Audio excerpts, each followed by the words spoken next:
మా ఇంటికి వచ్చి ఏం మాట్లాడినారు? మేము చేసిన అవినీతి అన్నీ కూడా ఈడీ సిబిఐ లేకుంటే కవితను బయటికి వదిలేదానికి ఏర్పాటు చేయండి. మేము బీఆర్ఎస్ పార్టీ దేనికైనా సిద్ధం. మేము బీజేపీలో మెర్జ్ చేయాలన్నా కానీ, బీజేపీతో అలయన్స్ పెట్టుకోవాలన్నా కానీ దేనికైనా సిద్ధం అంటే. ఎంతో కాలంగా బీజేపీలో బీఆర్ఎస్ విలీనం ప్రచారం ఉన్నా సీఎం రమేష్ చేసిన వ్యాఖ్యలు మాత్రం తెలంగాణ రాజకీయాల్లో వేరే లెవెల్ హై వోల్టేజ్ను సృష్టించాయి.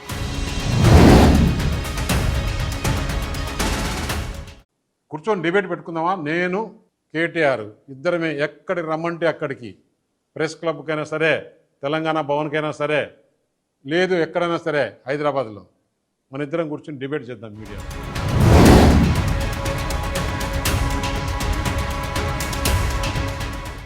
రమేష్ వ్యాఖ్యలపై శనివారం ఎక్స్లో కేటీఆర్ స్పందించారు. రేవంత్తో చర్చకు రావాలంటూ సవాల్ విసిరారు. కేటీఆర్ ఎక్స్లో పెట్టిన పోస్టుపై కేంద్ర మంత్రి బండి సంజయ్ మండిపడ్డారు. చర్చలో రేవంత్ రెడ్డి ఎందుకని, ఇదంతా తప్పించుకునేందుకేనని దుయ్యబట్టారు. రేవంత్ రెడ్డికి సంబంధమే, తప్పించుకునే మాటలు చెప్పక, మళ్ళా నువ్వు తప్పించుకునే మాట లేదో అందరు ఇంటర్వ్యూ అని చెప్పకు. నువ్వు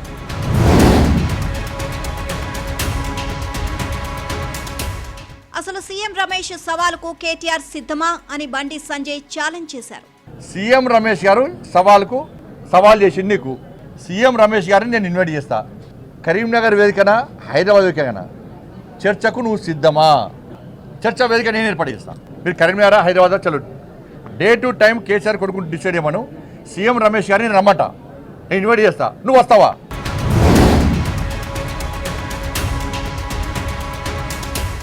కేటీఆర్ గురించి సీఎం రమేష్ చెప్పినవన్నీ నిజమేనని బండి సంజయ్ చెప్పుకొచ్చారు. సీఎం రమేష్ చలవతోనే కేటీఆర్ ఎమ్మెల్యే అయ్యారని అన్నారు. కేసీఆర్ కొడుకు పరిస్థితి 3 తల షర్టు, రబ్బర్ చెప్పులు, ఆ ఫోటో చూసినమైతే అది అప్పుడు సీఎం రమేష్ గారే ఆర్థిక సాయం చేసిండు. సీఎం రమేష్ గారే ఈ కేసీఆర్ కొడుకు ఆర్థిక సాయం చేసిండు. సీఎం రమేష్ గారు చేసిన ఆర్థిక సాయంతోనే నువ్వు ఎమ్మెల్యే అయినవు. ఇవాళ ఇది ఫ్యాక్ట్. ఇది అయితే సీఎం రమేష్ ఆరోపణలపై కానీ, బండి సంజయ్ సవాల్పై కానీ కేటీఆర్ నేరుగా స్పందించలేదు. తెలంగాణ ఉన్నంతకాలం భారత రాష్ట్ర సమితి ఉంటుంది అని, ఎవరితో కలిసేది లేదు అని చెప్పుకొచ్చారు. ఎవడోడో మాట్లాడతాడు, బీఆర్ఎస్ పోయి బీజేపీలో కలుస్తుందట అని ఒకడు అంటాడు, ఇంకోటి ఇంకేదో అంటాడు. ఎక్కడ పోదు బీఆర్ఎస్ కేసీఆర్ ఇంకొక 50-100 ఏళ్ళు మీకు సేవ చేసుకుంటూ మీతోనే ఉంటది. తెలంగాణ ఉన్నంత కాలం బీఆర్ఎస్ పార్టీ ఉంటది. ఎవరితో కలిసే కర్మ మనకు లేదు. బ్రహ్మాండంగా పని చేసుకుంటూ, మీ దయ ఉన్నంత కాలం, మీ ఆశీర్వాదం ఉన్నంత కాలం, మీరు పని చేయమన్నంత కాలం పని చేసుకుంటూ పోతూనే ఉంటాం.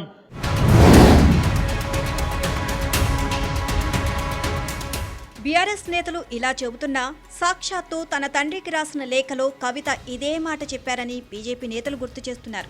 చెల్లె అయిపోయినాక మళ్ళీ ఇప్పుడు ఏమైంది? ఇప్పుడు సీఎం రమేష్ గారు చెప్పారు, ఇవాళ బీఆర్ఎస్కు వాళ్ళ పార్టీని నడుపుకునేటువంటి సత్తా లేదు.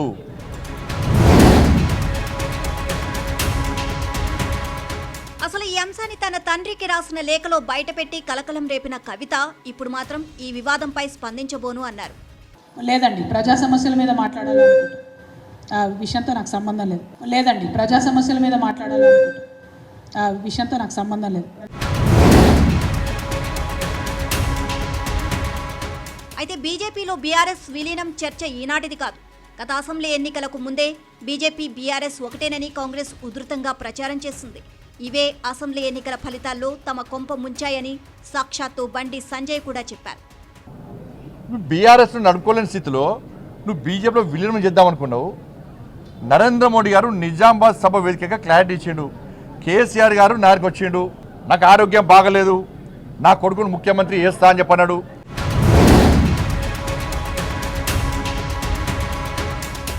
నిజానికి గత ఎన్నికల సమయంలో నిజామాబాద్లో మోదీ ఇదే అంశాన్ని ప్రస్తావించారు.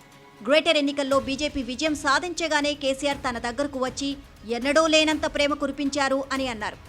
वो दिल्ली मुझे मिलने आए, बहुत मुझे आदर किया और इतना प्यार दिखाया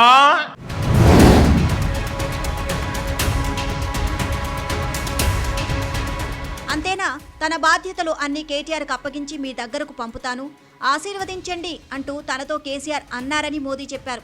అంతేకాదు ఎన్డీఏలో కలిసేందుకు సిద్ధమని కూడా కేసీఆర్ ప్రతిపాదించారని మోదీ తెలిపారు. मैं एक बार केटीआर को भेजूंगा, आप जरा उसको आशीर्वाद दे देना, ये उन्होंने मुझे कहा.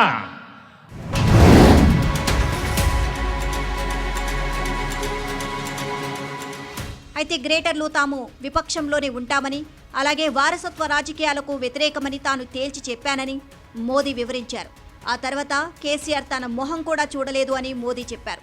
मैंने कहा केसीआर, ये लोकतंत्र है, तुम कौन होते हो बेटे को राजगादी दे, तुम राजा महाराजा हो क्या? हैदराबाद में हमें विपक्ष में बैठना पड़ेगा तो बैठेंगे.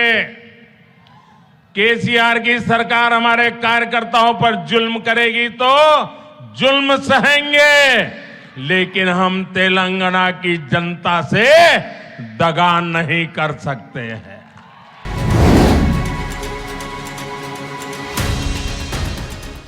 ఇదే విషయాన్ని బండి సంజయ్ గుర్తు చేశారు. బీఆర్ఎస్ ను కలుపుకుపోయే ప్రసక్తే లేదని అన్నారు.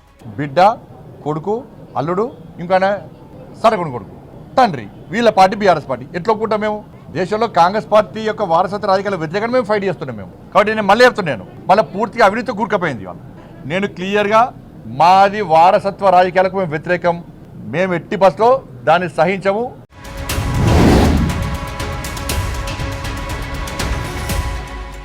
మరోవైపు జరుగుతున్న పరిణామాలపై కాంగ్రెస్ కూడా స్పందించింది. కేసీఆర్ ను కాపాడే శక్తులు బీఆర్ఎస్ ను బతికించే పరిస్థితి లేదని కాంగ్రెస్ వ్యాఖ్యానించింది. ఎక్స్పైరీ పార్టీని బతికించాలి అనుకోవడం వృధా అంటూ ఎద్దేవా చేసింది.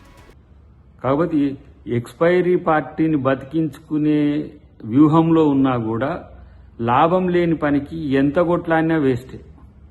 కాబట్టి ఇవాళ టీఆర్ఎస్ నాయకుల మాటల్ని తెలంగాణ ప్రజలు పట్టించుకోవద్దు. ఎందుకంటే వాళ్ళకు మతి తప్పి గతి తప్పి ఏంటో వాళ్ళు ఏం మాట్లాడుతారో వాళ్ళే అర్థం కాని పరిస్థితిలో ఉన్నారు. కాబట్టి మొత్తంగా బీజేపీ బీఆర్ఎస్ నేతల వ్యాఖ్యలు తెలంగాణ రాజకీయాల్లో కాకరేపుతున్నాయి.